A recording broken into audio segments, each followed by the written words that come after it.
Hey everyone, it's 10 Types, and today I'm talking about the best single prize decks in Standard, as well as all the Lost Zone decks, because some of them are single prize, and I figured I didn't want to split them up and talk about some of the Lost Zone decks in one video and some of them in another video.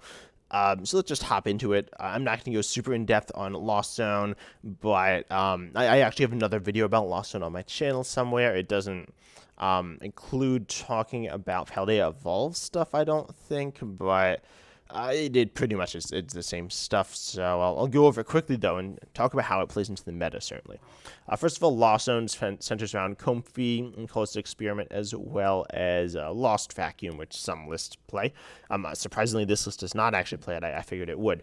But, yeah, those cards pretty much paired with powerful attackers like Cramorant, Sableye, and the Mirage Gate, a card that benefits from Lost Zone as well.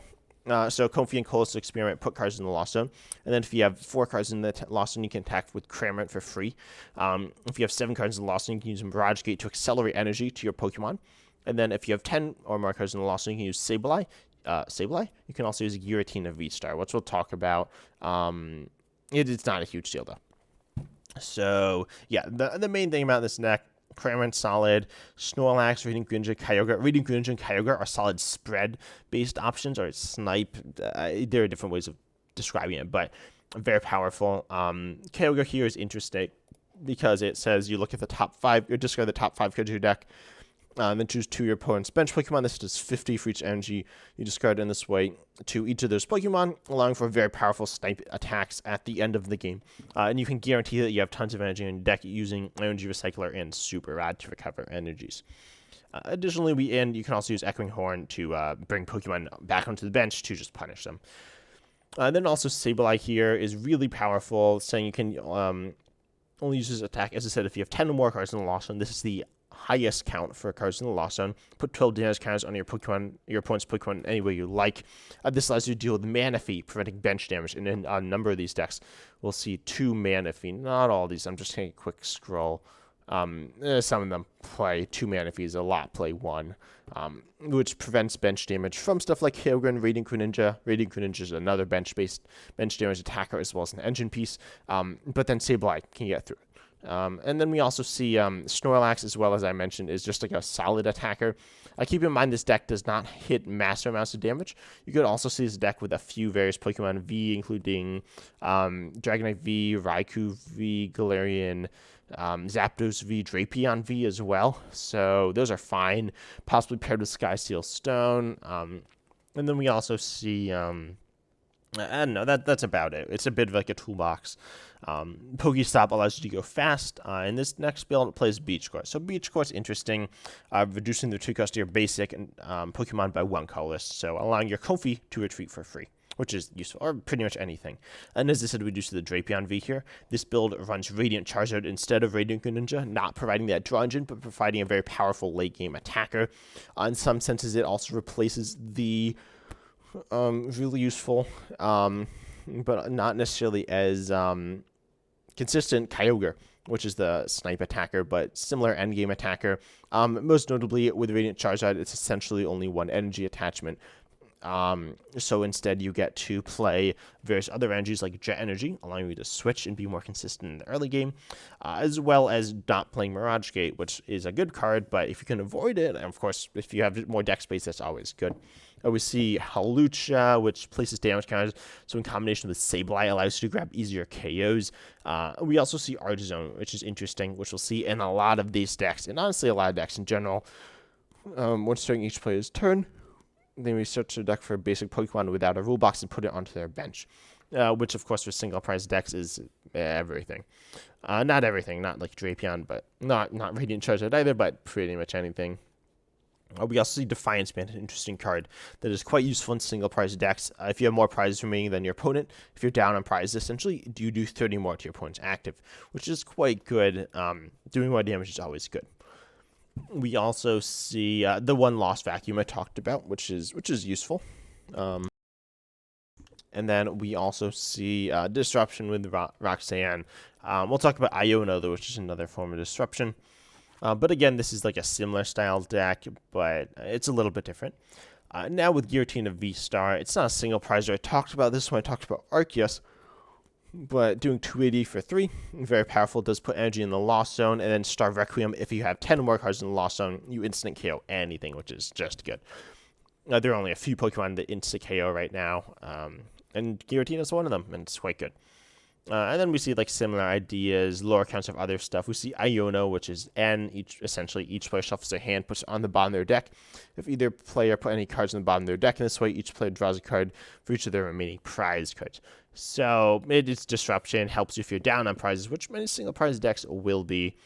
We also see Path to the Peak, a common disruption card in single prize decks. Pokemon with the rule box in play have no abilities. Of course, if you're a single prize deck, this isn't a single prize deck, but it's kind of a single prize deck.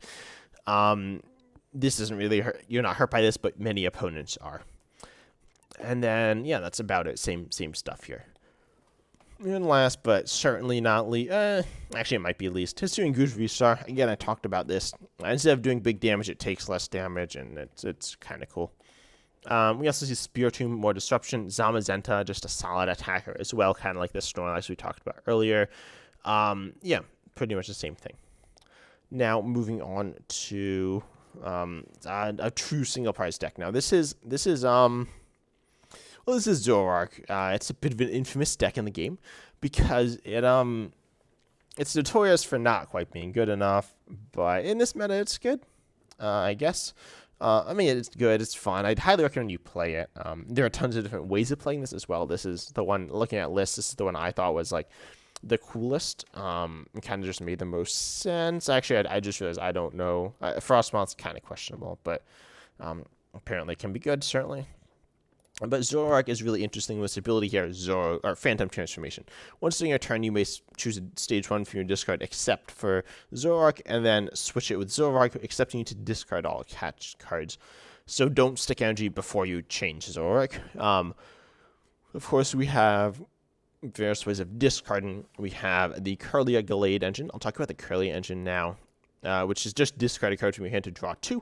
Gallade here also has an ability to search your deck for a supporter card. Also, its attack, Swirling Slice, dealing 160 damage, and the movement energy attached to it to one of your bench Pokemon is useful. Because it allows you to preserve energy. Notably, I'll talk about Reversal Energy now. Reversal Energy is very powerful. I'll say what it does. It's a special energy if you're down on prizes, and it's attached to an evolution without a rule box, aka like a stage 1 or stage 2, that's a single prizer. And of course, you're down on prizes. It provides 3 energy of every type. Otherwise, it only provides 1 colorless. So, yeah, that's pretty insane. You can use Glade for 1 energy, for example. You can use Zoroark for 1 energy. You can use Kirlia for 1 energy. And so we have a lot of various Pokemon to be able to use this. We also see some that are only 1 colorless. So, or it's just 1 energy. And we see Luminous Energy providing every type of energy, but only 1. Psychic Energy here as well. But in terms of the attackers, we have Flapple, Appleton, and Mismagius for 1 energy. Mightyena is free if you're against... in Mightyena, if you're against Mew VMAX, is free, but you can stick a triple acceleration energy on and be able to go ahead and I was checking if it does Raihan. It doesn't. And then you can go ahead and just one-shot a Gardevoir EX here. Flapple does 50 for your opponent's Pokemon play with an ability. You could also play the Metal, which also stops abilities. Appleton here hits harder for special energy attached, good against Lugia. And it's okay in some other matchups, but most of it's good against Lugia. And then Mismagius, really interesting here with this ability, Spiteful Magic, if it's at full HP and one-shotted. Essentially, there are some ways to get around it. Put 8 damage counters on the attacking Pokemon. That's a bit annoying to have to deal with, especially if you're a single prizer. So you hit it with... I can't think of a Pokemon that has 70 or has 80 HP or less that's an attacker. But let's say you get KO'd by, let's say Lunatone, which has 90 HP. They hit into you, one-shot you. Now they only have 10. And then you use your attack here. Eerie Voice, put 2 damage counters on each of your opponent's Pokemon. A very scary spread attacker. You can pair this with Electivire, which is another spread attacker, dealing 50 to each of your opponent's Pokemon. Then we also have just some heavy hitters. We have... I mentioned Mightyena before. and then Flapple and Appleton, which can hit pretty hard.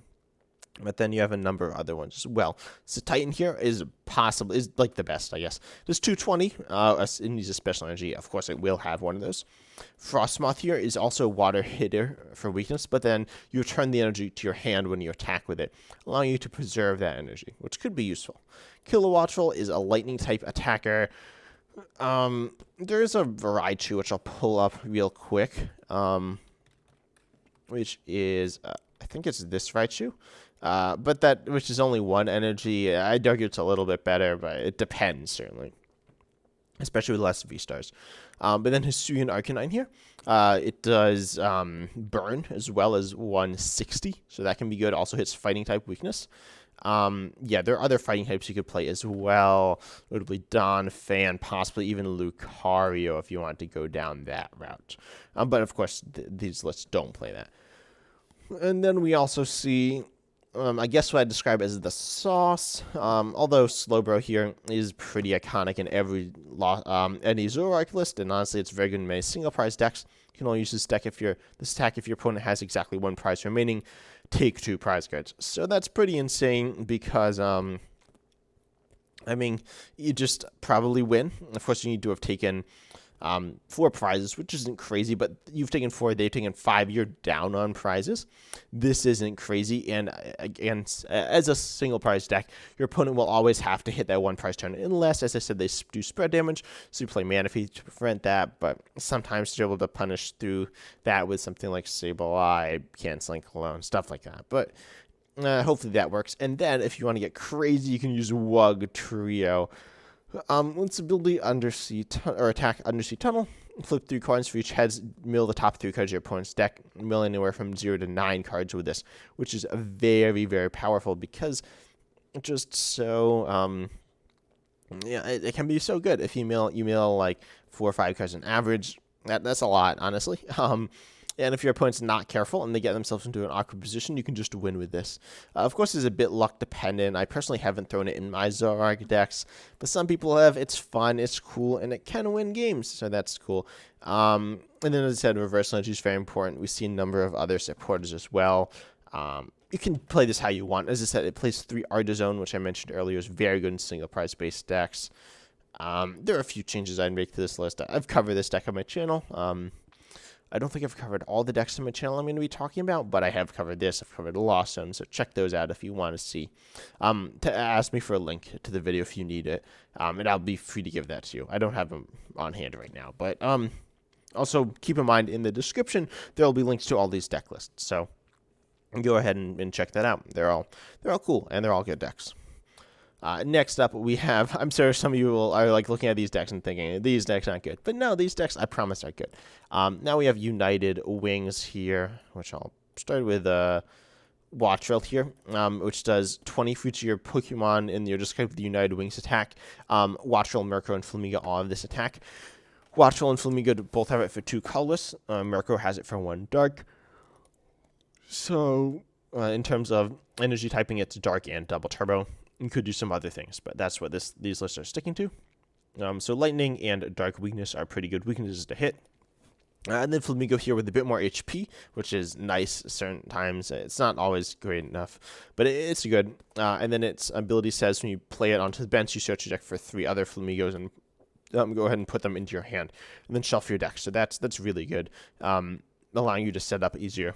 And as I said, the higher HP is better. This is similar to Mad Party and Night March. It's more versatile, greater HP. As I mentioned, not high HP, but it's significantly better than Night March and Mad Party. Or noticeably, at least. I don't know if I'd say significantly, but yeah, I mean, it's significant. Then you can copy them with Ditto.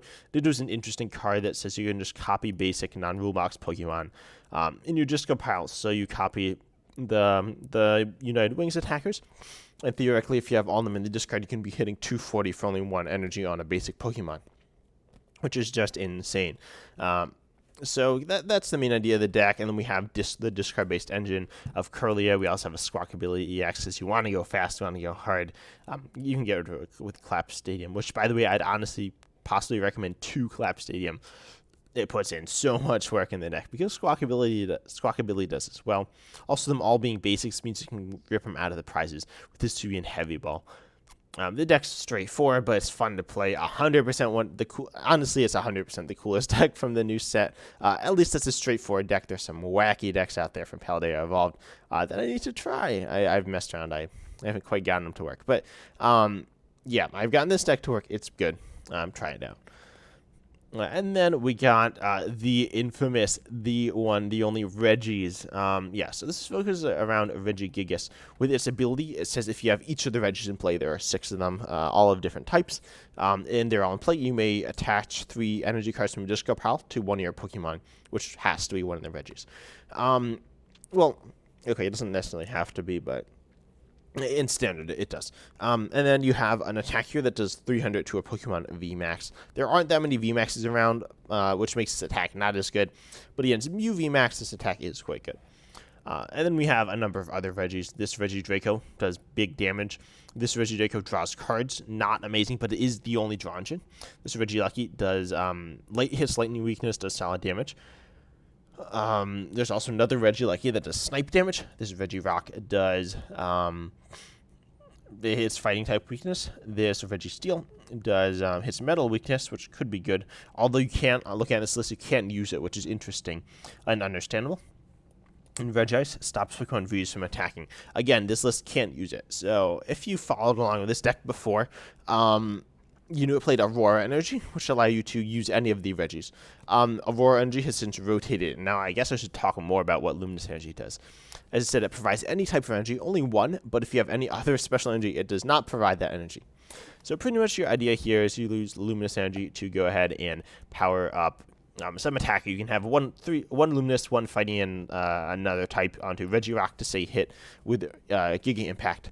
But it's a bit awkward, so keep that in mind. This deck's not as powerful as it used to be, but it's an interesting deck. Some people just love this deck. It's honestly seeing a bunch of play as well. So if you want to have a fun little silly deck that honestly has very solid potential, try out the Regis deck. The link will, as I said, be down below in the description. And there are other Regis decks that are good as well. I personally don't think this deck's that good. It certainly is missing pieces. It's awkward. Artizone is a nice buff to it. Iono. So you got Artizone, Iono, Defiance Band, and Super Rod as well is good. But yeah, it's gotten better with Paldea Evolved, especially with Luminous Energy. But it's not the Titan it used to be, but it's still cool. And last but not least, certainly, is going to be Control. So Control, I wasn't exactly sure how to play. This specific build plays actually a high number of Pokemon Vs. But I figured I had to talk about it at some point, and this is as good of a time as any. So it focuses around Snorlax here, the single Pfizer, with its ability Block, says your opponent's active Pokemon cannot retreat. That's good, right? That's just good. Because you can trap something in the active. And many decks can get trapped in the active with a relative ease, especially if your opponent isn't consciously aware of this is exactly what you're trying to do. If they are, it can be a bit harder, but then you can pop it onto the bench, other Pokemon that they don't want on the bench using Manaphy, which you can pair with Choi. This list does not play Choi or any way of viewing their hand, but you can do that. To pop something onto their bench, and Echoing Horn to pop it from the discard onto the bench. Manaphy's from hand. And then we also see Rotom V as a draw engine, Crabanwell V as a mill, kind of like Wugtrio, but it's a bit different. Pidgeot V does go back to the deck, make it infinite, stuff like that. Mimikyu here, making you immune to EXs and Vs. So if your opponent's literally just playing EXs or just playing Vs, this is essentially an auto win. A few things can kind of go wrong here and there. How many Templates? Plays 2 Templates to know. Artizone, I think, is actually a little better. And then Radiant Serena helps against a few matches where like they're doing not as much damage, especially with Pot Helmet. It's good against like Losso and some other stuff as well. Pot Helmet, by the way, is there for decks for like Lost Zone and Mew. It's okay. Things can get questionable, I'll say. But, yeah, this deck's pretty cool. I'd highly recommend you play it as well. It's awkward. This isn't my particular list. I've recently actually covered this deck. As I said, I played it with Choi, which is kind of how I advertised it. But it's pretty much the same deck. But, yeah, there are tons of different ways of playing this. Yeah, this is a solid way. You actually have an infinite deck as well with Silene and Team Yellow's Cheer, as well as Pidgeot V is just infinite. assuming you don't have Path in play. Its ability essentially just makes your deck infinite. You have Milled Misfortune Sisters. You have Penny to be able to like make your deck a bit like you can recover Pokemon and make it more consistent and stuff. We even see Flannery Avery as Disruption. There's a lot to talk about with this deck, but it doesn't matter too much, to be honest. The cards look weird. I'm sure some of you, this is like very foreign. I promise it's not that crazy. You just kind of like play cards. Honestly, when I play Control, I just kind of chill. But yeah, it's a solid generic Control list. And there are other ways of playing, but this is the best way of playing it. So yeah, try it out. But I hope you enjoyed this video. As I said, I wanted to cover the single prize decks. Those are some of people's favorite decks. There are not a ton of them around right now. Half of the single prize decks I talk about weren't exactly single prize decks. But I hope you enjoyed the video. And as I said, check out the decks below in the description. And as always, I'm excited to see you next time. So see ya. Oh, by the way, I'd love it if you subscribed. I have a massive video coming out in hopefully a week. It's not quite done, but it's about Pokemon TCG Live. I promise you will all enjoy it very, very much. So I'd love it if you subscribe. Even if you don't, though, I appreciate your support just by watching. I'd love comments. This year, like what any decks I missed that I should have talked about. There are tons of single prize decks out there, but most aren't played very much. But you never know what's going to break off next. I'm excited to bring you some more, though.